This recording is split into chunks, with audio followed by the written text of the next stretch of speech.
All right. Welcome, everybody. I hope you can see me. I think we're just making sure that everything's set up correctly. So give us a few minutes, and then I think we're good to go.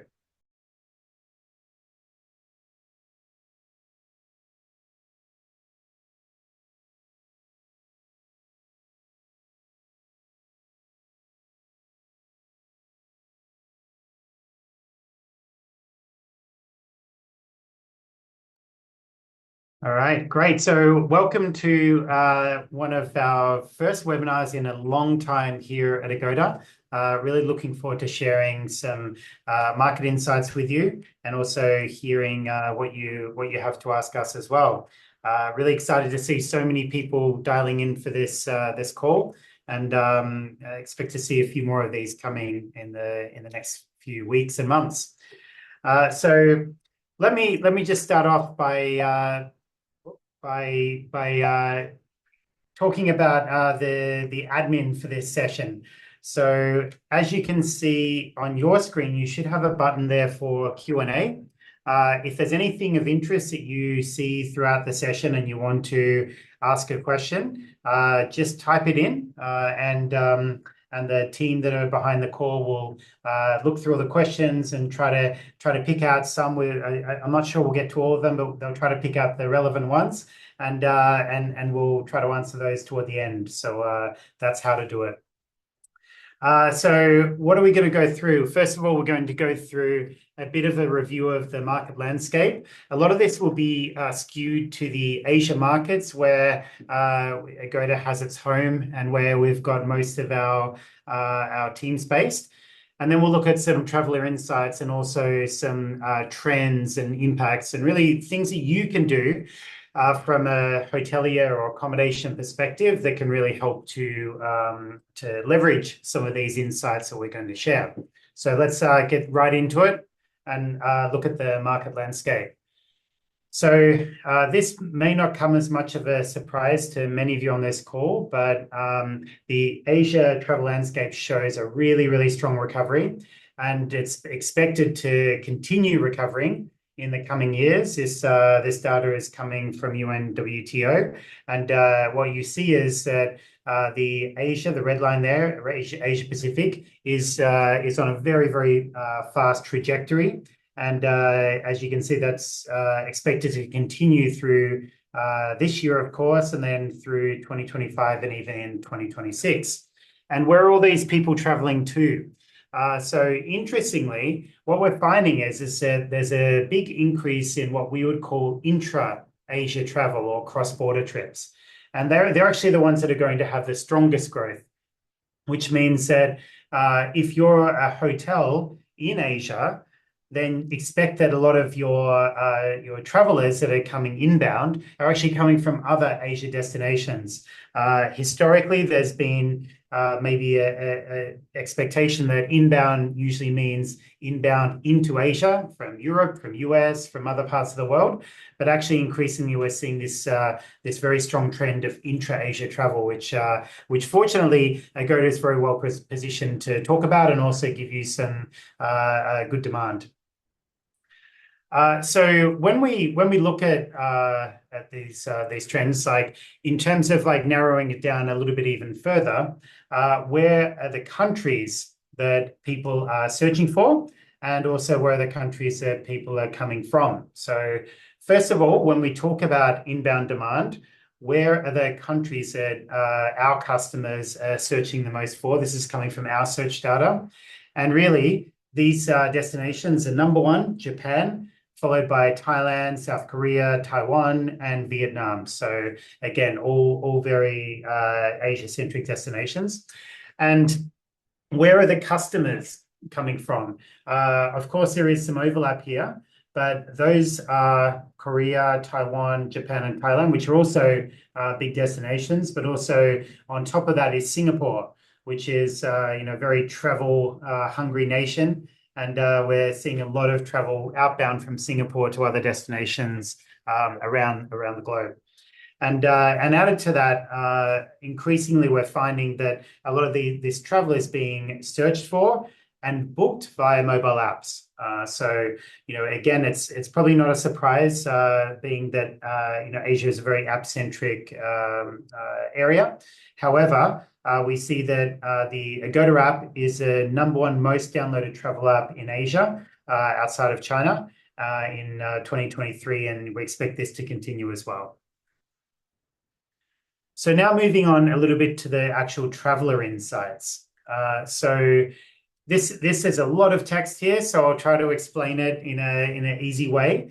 But first of all, what we do is we look at the regions. So if your hotel is in one of these regions, either Europe or Middle East, you can see where are the travelers coming from that are searching on Agoda. And you can see they are here, like, so for example, for Europe, it's South Korea. For Middle East, it's India as a top origins or top customer origins that are searching for your destination. And then if we look maybe in a bit more granularity down at country level for Asia, we see the same thing here. So the box at the top is the country of destination.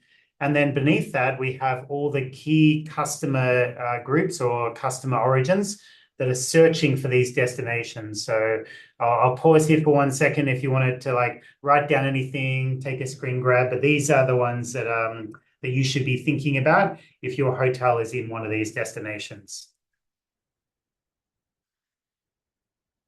Now we go a little bit more into some of the insights of these types of travelers. So again, when you think about inbound travel, it's not just one big bucket, which is all inbound. But actually, if you really want to try to attract travelers from these different destinations, there's some good insights we have from our research and also from other sources. You can see that towards the bottom of the screen in the source notes, which is some really good insights on how you can attract these types of travelers. So if you're looking for Singaporeans to travel to your hotel, what they're looking for is relaxation. A lot of people like to travel because they like to use a hotel as a base and then start doing attractions and tours and food adventures and things like that when they're in the country. Not the Singaporeans. The #1 reason they like to travel is to get to where they want to go to and then relax. So again, highlighting those relaxation features either at the hotel or surrounding the hotel is really important. For Thai travelers, there's a lot of influence by social media, by key influencers, which is how they determine either where they're traveling or when they travel, what they're actually doing at the destination. So, really leverage the power of social media and also look actually on social media as to what people are already posting, what people are already commenting on, and what's getting a lot of views, because typically that's what people are going to be searching out when they're considering either the destination to travel or also what they do when they actually get there. For Koreans, it's all about food. So there's a very strong interest in local eateries in the place that they're traveling to, and a little bit around shopping as well. So this is one thing that I learned from this research as well, that when Koreans tend to travel, they're not looking for, say, what is the best restaurant near where I'm going, but more like what is these flagship dishes in different restaurants that I need to really sample and try for myself. Again, very influenced by social media and people posting let's say the crab omelette at J-Fi in Bangkok, which is like a very famous Michelin star restaurant. People are not going there for all the other dishes. They're seeking out that one dish and really zeroing in on that. So again, being able to highlight those really key food experiences near your property, really, really important. For Japan, so actually, if you know, there's a big devaluation in the currency in Japan, in the Japanese yen, and because of that, when travelers are looking, they're actually prioritizing value for money because the yen is not going as far as it did a few years ago when they're traveling outside of Japan. So again, looking for things like packaging, discounting, and really sort of attracting Japanese travelers that way. One sort of interesting insight here is that although they're looking for value, they're also connecting with the fact that for an outbound trip, airline is obviously a big component of the travel. So typically what they're doing is if they are traveling, they're staying for a longer period of time, even if the price they're looking for the accommodation is lower per night, typically they're looking for a longer sort of 5+ nights length of stay. So again, factor that into any sort of offers, promotions for the Japanese customers.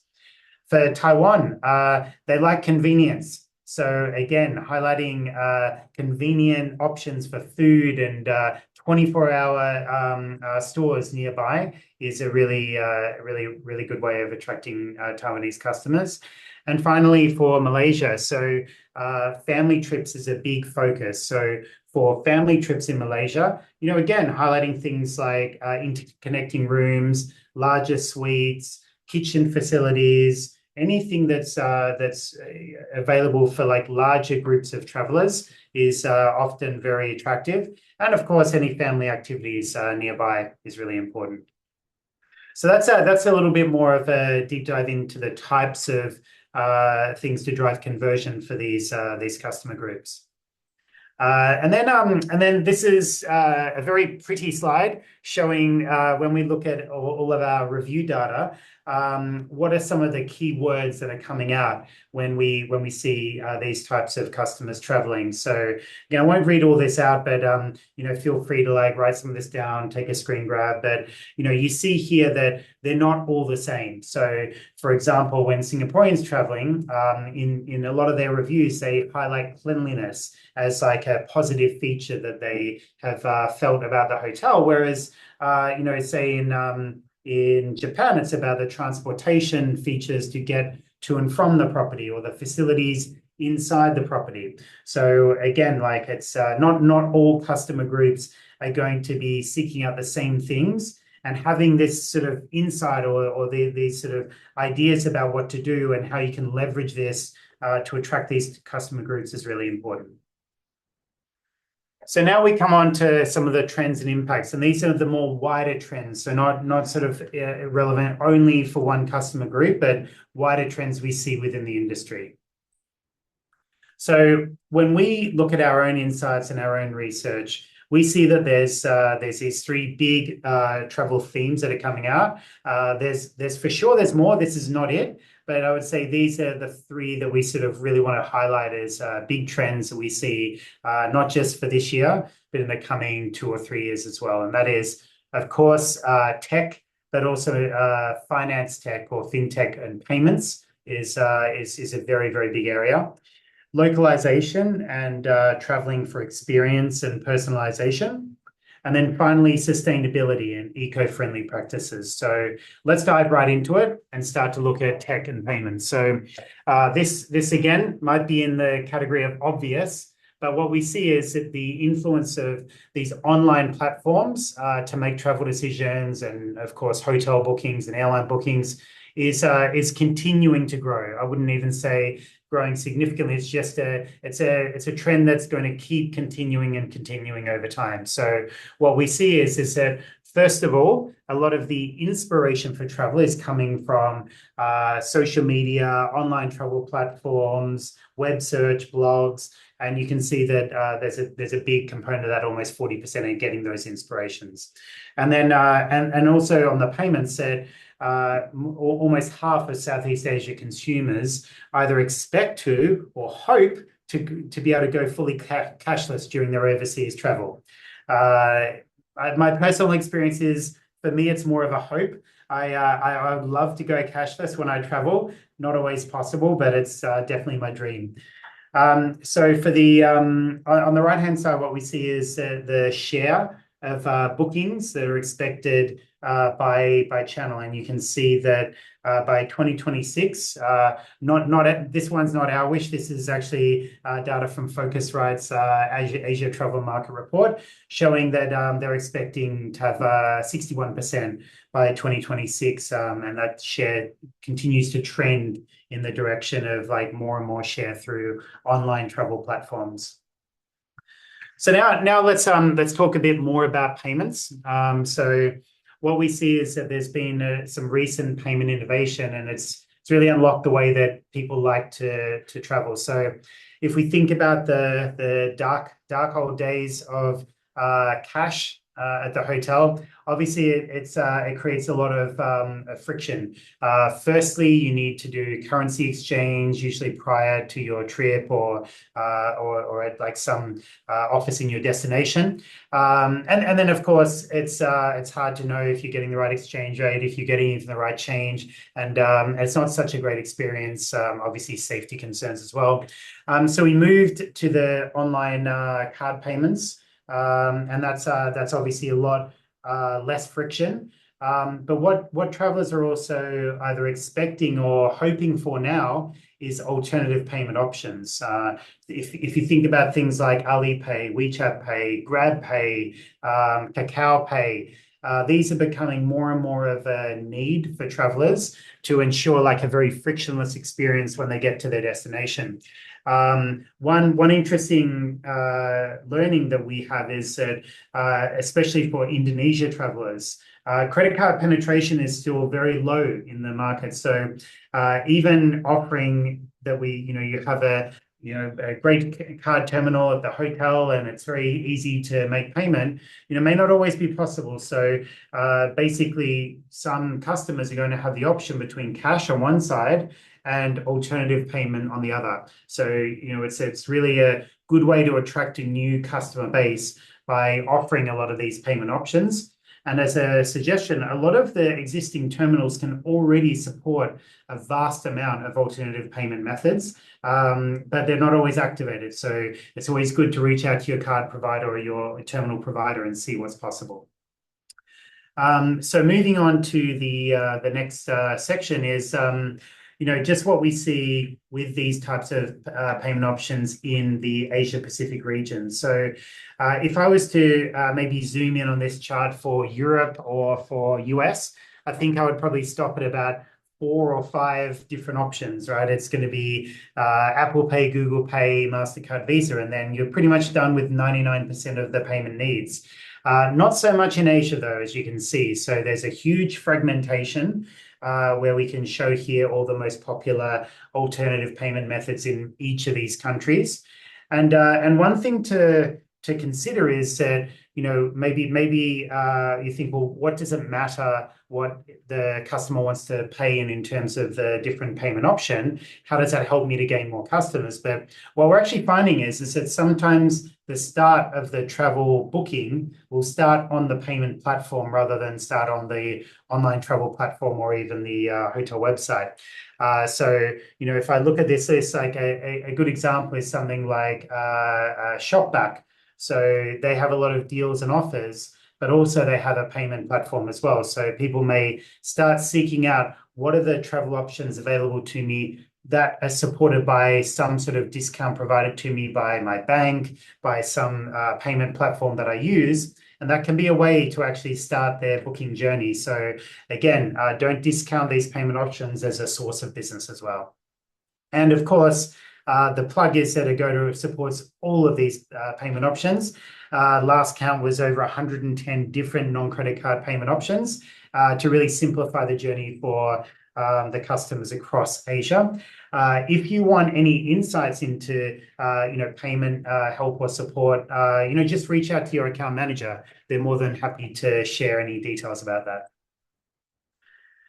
Next one, this is obviously just more of a what's to come slide, but generative AI, it's something that we hear a lot about. ChatGPT, it's for travel, it's very, very much in its infancy, but it is a big opportunity. When we've been reading different reports and surveys, 80% of professionals expect that AI will benefit their organization. 60% of people were willing to use some sort of conversational AI to try to test out planning a trip. And over 40% of people expect that it's going to have a positive impact on the travel experience. So, again, like, what are we doing about this? We're leveraging Gen AI for internal efficiencies. We have a lot of projects underway, but I would say we're at the very, very early stages of this journey in the travel industry. So now what we'll do is move on to localization and experience. So, what we see here is that these online platforms that are essential to like the travel industry, we also need to stay on top of all these new trends that are happening. Like, so for example, the White Lotus effect is being felt worldwide. I'm not sure if you've either seen or watched this show, but there was one season filmed in Maui in Hawaii, and I think the next one was somewhere in Sicily. And during that time, our website traffic increased 400%. And this same effect is going to be felt in Thailand, where season 3 is being filmed right now. And we saw in Koh Samui, where there's rumors of hotels being used there. There's already a pickup in search. And we expect to be a very big pickup in demand once people figure out which hotels are being used in that show. The Taylor Swift impact in Singapore was huge. So, this was actually felt at a macro level, a 2.7% increase in overall Singapore tourism. But we also saw a spike of something like an 8x search demand as soon as concert dates were announced in Singapore. We saw similar things for Coldplay in Thailand, Blackpink in various cities across Asia. So just stay on top of this, and as soon as these big mega concerts are announced, really make sure you can leverage that for filling up your hotel.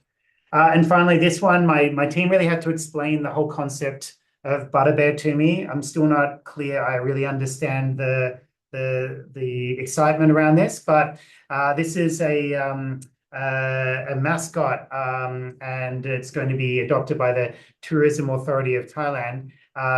Very, very popular in China, expected to attract like 10% of their fans to engage in some sort of tourism activities. I had to look this up, but on Instagram, Butterbear has, I think, 500,000 followers. Maybe I need to start following and figure this all out for myself. But needless to say, these trends that are maybe not inside of travel right now, they're going to be leveraged to really drive inbound demand for any of these like really popular influence or demand generating activities. As a suggestion, right? Tailor some unique experiences or packages around these trends. Travelers are seeking these unique experiences to make it which makes it crucial for hotels to really like stay ahead of this trend. 77% of people care about the experience more than the overall cost. 58 are willing to travel for sports, for things like F1, big soccer events, basketball and racing. And also there's a reasonable growth in this, like, value-based offers, things like wellness travel and ecotourism. A suggestion from us as well is that across all parts of Asia, there's a lot of various, public holiday areas or holiday seasons, things like Songkran in Thailand, Diwali in India, Dragon Boat Festival in China. And it's not always obvious if you're in one market to really think about all the key public holidays for other countries. But you really, really do see that there's a big demand that like swings when those holidays are coming up. And also even that there's other sort of like low season parts where none of these areas or the holidays are active, where it's good to like offer discounts and promotions. So, we have a lot of different options around that. Again, you can seek that information out on our platform, reach out to your account manager, all that details there on the right-hand side. And then onto sustainability. So what we see with sustainability here is that it's becoming an increasing trend across Asia. I would say perhaps five or 6 years ago, this was not really registering a lot with anything around our search, filters, demand, but we're really seeing this as a year-on-year uptick. Travelers are looking for it. They're seeking a desire to be more sustainable when they travel, looking at things about, like, say, preserving wildlife and having a low footprint when they go somewhere. And they're willing to pay a bit extra if they can really understand that what they're doing is going to be sustainable. In parallel, like Agoda is doing a lot of this and actively investing in social responsibility and sustainability. On the sort of CSR side of things, we've been contributing over 12,000 hours of volunteer service, anything from like cleaning up beaches through to like helping out at schools and things like that. We've also helped to get 16,000 hotels recognized with a third-party sustainability certificate, and we've put at least 100 hoteliers through a workshop, which is being co-led by the Global Sustainability Travel Council and Agoda. And the last one is like quite an exciting thing. Many hotels are already participating, but we have a program called Eco Deals, where for every booking that gets made there, Agoda will donate $1 to the World Wildlife Fund, which will help to conserve different areas of Asia, and it's a really great partnership, and it's growing year on year. So yeah, just to summarize, right? Those three key things again: tech and payments, localization and experience, and sustainability matters. And some sort of like key takeaways from each of those. For tech and payments, boost your online visibility because online is where it's at, and really think about all these different payment options to really like stand out from the pack when it comes to attracting new customer groups. For localization is like tailoring to these peak travel periods, and also look at what's in this like zeitgeist of like these mega trends around like concerts and big TV programs, even like influence marketing, and try to like tie your brand to those brands as well. And finally, around sustainability, like really implement some of these options and then promote them. Make sure that if you're doing this stuff already, that you can like have that as content on all the online platforms, and that you really speak about it so that the customers really understand it. So that'll wrap up the session. Again, just a quick reminder, if you can fill out the survey, that'll really help us, and expect to see your certificates come through as well. So thanks again, and yeah, great to share all these insights with everybody on this call.